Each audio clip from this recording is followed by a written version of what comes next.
Welcome, I'm Toni and I'm here with Colleen Fletcher.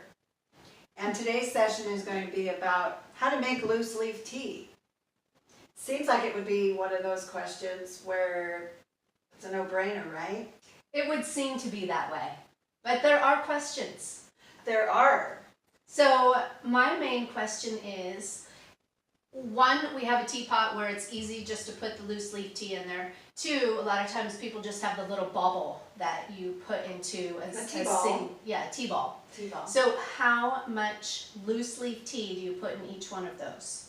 Okay, well, there's a couple of different ways to approach this. First of all, if you are using an herbal tea, a white tea, or a green tea, you're going to use similar amounts. Okay. And that is 3 grams. Okay.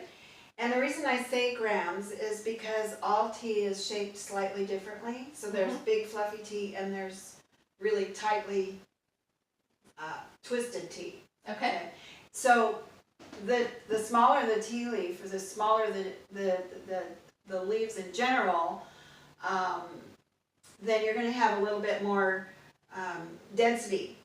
Okay. To the tea. Makes perfect sense. So when you make tea that is really big and fluffy and those big leaves like some of the oolongs have, or the leaves of some of our herbals, which have a bunch of chunks of big pieces of fruit and things in it, in order to get 3 grams, you're going to use a little bit more tea. Got it. Than you would a very fine, dense tea. Okay. The one that we're going to do today is our very, very liver and kidney tonic. We'll talk about the properties behind that in another session. Perfect. But what I want to point out is that with this tea, you can see that it's a smaller, denser leaf. Okay. So 3 grams, and you know, postage scales are really cheap. Okay. You can have a good postage idea. scale, Yep, good idea. for about $20. Okay. And you don't need an expensive one that breaks everything down into micrograms and all that. Basically, 3 grams for herbal teas, which is what we're going to use today, and 4 grams for black teas. Okay. Okay, 5 grams for pu'ers. And pu'ers are that's kind of a funny name, and I know that a lot of people really don't know what that is, and we'll talk about that. We'll get into another that time. later, right? Right. Yes. So, but there are different weights for different teas. But most of your teas that are familiar to most people are going to be 3 grams. Okay, perfect. And your water temperature can vary. The green tea's much more delicate, and so you're going to want a lower temperature, like around 170 degrees. Now, this isn't rocket science, so in my opinion, if you have a green tea, what you're going to do is you're going to put the water in the pot first, drop a little tea in there, and then put some more water in to fill your pot up, or your cup, or your mug, whatever you're using. Okay? So it doesn't matter what you're using, 3 grams is going to be the general term for an herbal, a green, or a white. Okay. Okay. So what I'm going to do is eyeball this, because I've gotten to where I pretty much know what that's going to look like. But really, what we're looking at here is for a small cup, about this much tea. And that's like a single serve type of idea with it? Yeah, that's going to be about 3 grams. Okay. And you can see there's a berry in there, a goji berry, and there's some other seeds and herbs. So the goji berries take up a little bit of volume there, so I'm just going to put a little pinch more, and it's going to be perfect. Perfect.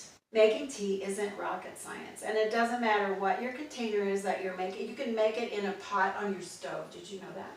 You just put the water on, bring it to a boil, let it sit. If it's green tea, let it sit a little longer so that it doesn't burn the leaves. And then just put your tea right in the kettle.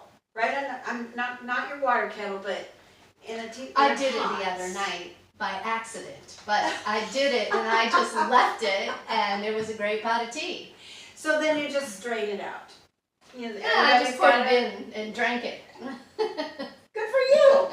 Way to be daring, adventurous, a tea adventure. I wasn't worried. I made a mistake. I went with the flow. So the next thing, we've got the tea in there, right? So the next thing we're gonna do is, with a glass pot, I always like to put a little water in the pot first. This allows for the tea to float and not get stuck in the little holes. And this would be advisable for just about anything that you're gonna be making tea in. Because tea tends to go down into the slits or the holes or the grate, whatever it is that you've got. Okay. So adding a little water first just keeps that from happening. And then you can pour the rest of your water in, and that moistens the top of the tea and gets everything circulating. The other thing that people worry about is if there's a little bit of tea that floats through and escapes into You just drink it, don't you? Yeah, I mean, there's nothing in the tea that's going to harm you, right? Right. So if you get a couple of little leaves in your mouth, it's just like food. You just It's chew them. herbal tea. That's what I do with them. I just chew them. Just chew them right up. Yep. So then the next thing is you want to leave it sit for just a bit. And what is just a bit? Just a bit is anywhere between 1 and 3 minutes. Perfect. Okay. Okay. So that the tea gets a chance to infuse. That's the term we're going to use. Okay. And you can see right now that the what they call the liquor, and that is the color of the tea. There's no alcohol in this, but they call this the liquor. And there's a texture to tea. A lot of people don't realize it's not like drinking water. In fact, you should not ever substitute tea for your daily water intake. Right. Tea is separate from that, because we do need clean, clear water, because that's what we're made out of. The tea is extra, an added bonus. Perfect. Perfect. Okay. Well, I know I'm ready to have this tea. All right. So what we're going to do now is I just moved it around to bring the tea out of the infuser and into the pot. So now it's at its mostly perfect strength. Perfect. And then we just pour.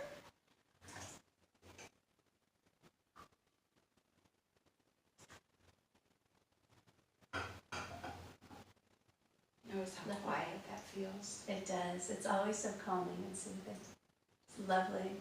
And remember that it's hot. Yes. And then we cheers. And Cheers. we look each other in the eye and say cheers. Cheers. It's lovely, my dear. All right. Thank you for sharing tea. Thank you for sharing teas. And it is marvelous, as always. As always.